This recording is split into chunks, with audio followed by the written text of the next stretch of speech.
So I got some sleep, played some Halo 3, cried a little bit, bought a telescope, and now I'm back to talk about Westworld Season 4. So here's part 2 to my Westworld Season 4 analysis. Let's take a moment to talk about Dolores / Christina's very vague and cryptic dialogue at the end of Season 4 Episode 8, Será. Through her monologue / voiceover, Dolores is essentially claiming that some hosts and humans will survive William's game. Although, they will eventually die off. They may stay alive for a few months or years, but will ultimately go extinct. I'm assuming that Frankie and the rest of the survivors who weren't infected with the flies will also die out as well. Because why else would Dolores be saying this so definitively? But then again, who knows? Hale of all people was unable to locate Frankie's settlement, meaning that those survivors may actually end up surviving and continuing the human race on their own. Dolores is now going to recreate humanity, the same way that she recreated Teddy, or how Ford recreated Bernard, or how the Forge was modeled after Logan using only the memories James Delos had of him. Dolores previously creating narratives for all of humanity helped her collect information on every single human, the same way that Delos' hats or mirrors would collect data on all the park guests and map out their brains. Using just those two things, the hats and the mirrors, Delos Incorporated was able to store a copy of every park guest inside the Forge. Dolores over here observed the humans for more than 20 years. So if anything, she actually has a better reading on every human than what Westworld was ever able to achieve, as Westworld just copied the guests' brains when they were inside the park, while Dolores consistently observed the humans in the city, a place that wasn't just a vacation. Okay, now let's get into the real questions here. I'm talking about logistics. How long can these servers remain operational? Because we don't know how long Dolores, the host, and the rest of the human race need in there. Well, at the beginning of the season, the cartel member tells William that they just upgraded the turbines in the dam, and that they were rated to last 100 years without any maintenance, which means Dolores has at least 100 years to run this test on humanity before the system fails.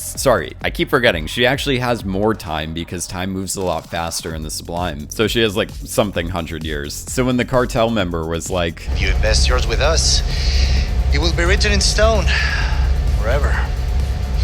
I guess that was just hinting at the fact that the Sublime will become the literal heaven for humanity. The total size of the Sublime takes up 1.2 exabytes. And if you're like me, and you have no idea how much memory that really is, 1 exabyte is 1 million terabytes, or 1 billion gigabytes. So the Sublime is 1.2 billion gigabytes. To be fair, for a boundless world, I was expecting it to be much bigger. I'd imagine that with the hosts creating their own worlds within it, on top of Dolores expanding it by bringing the entirety of the human race with her, the Sublime would definitely increase in size. Which is fine, because I'm assuming they can get more storage by overwriting anything else on those servers. Because when William told the cartel member that he wanted to reserve the entire platform, the cartel member was shocked, meaning the Sublime took up a small portion of their storage and wasn't the only thing being stored on their servers. And on top of that, they had a bunch of free storage for new customers. Anyway, Dolores is starting back from the beginning. When Dolores reshapes the Sublime, we see the iconic train coming into Westworld. Did anyone else notice that the train had a number 5 on it? Which is fitting since we're seeing the train during the lead-in to Westworld Season 5. I know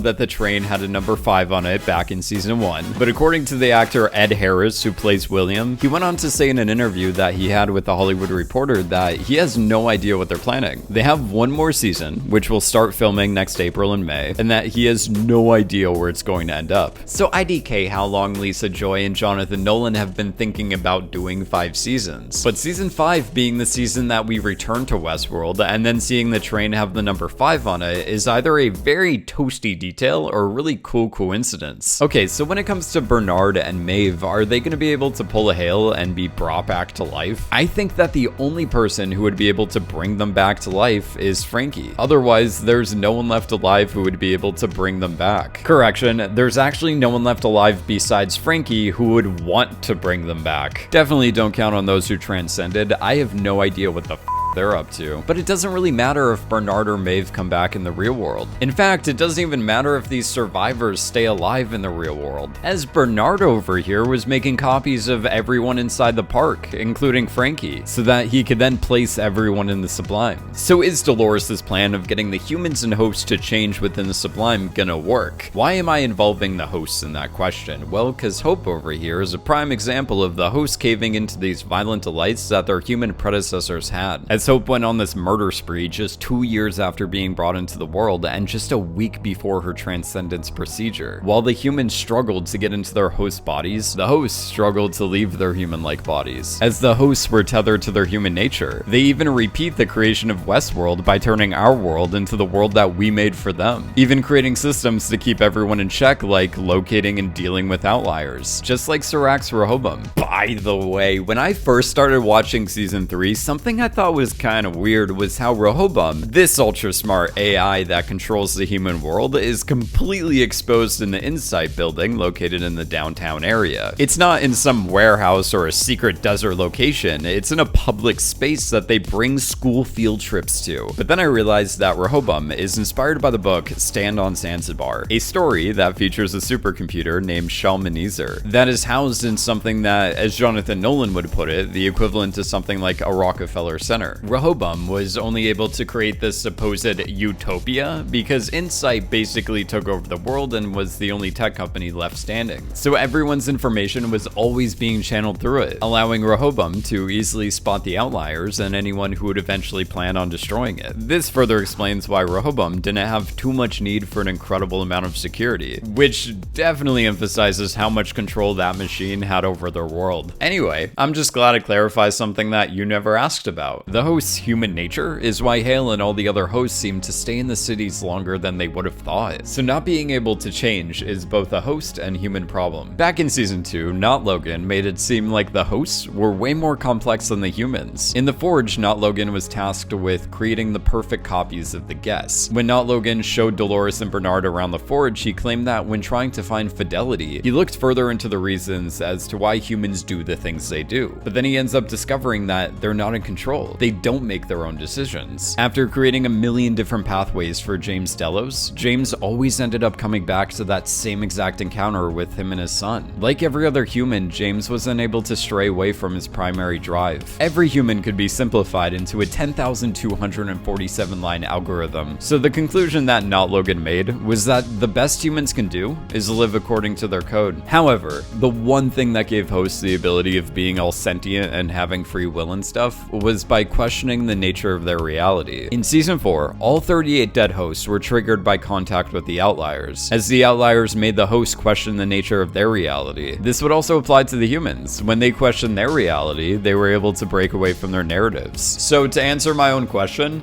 yes, I think Dolores' plan is going to work. Oh, by the way, I've heard some people ask the question, how did host William quickly get from New York City to Nevada by just riding a horse? Well, kids, there are some things in this world that I just can't explain. And that's everything I had to say about Westworld Season 4 today. So yeah, this is the end of the video.